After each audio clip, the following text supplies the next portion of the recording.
গতকাল একটি মহিলার ভিডিও তুমুলভাবে ভাইরাল হয়। এই যে এই মহিলাটি সবাই নিশ্চয়ই দেখেছো।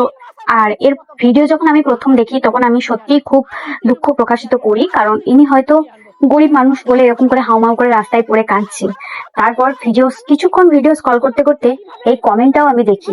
এই কমেন্টটা রীতিমতো আমি পড়ি, এবং এই কমেন্টের ভিত্তিতে নয়, আমি অনেক কমেন্ট দেখলাম বা অনেক কিছু চেক করার পরে মানে হাসি পাচ্ছে আমার বলতে।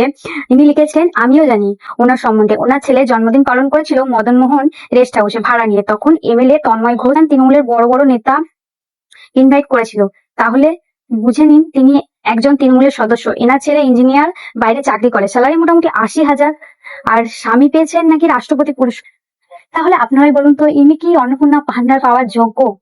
আমি তো রীতিমতো হাসবো না দুঃখ প্রকাশ করবো কিছুই বুঝতে পারছি না। মাননীয় মুখ্যমন্ত্রী শুভেন্দু অধিকারীর কাছে আমার একটাই অনুরোধ, যারা অন্নপূর্ণা ভান্ডার পাওয়ার যোগ্য তাদেরকেই দিন, যারা পাওয়ার যোগ্য নয় তাদেরকে দেওয়ার দরকার নেই। তারা রাস্তাতে কাঁদুক বা ড্রেনে কাঁদুক, সেটা তার ব্যাপার।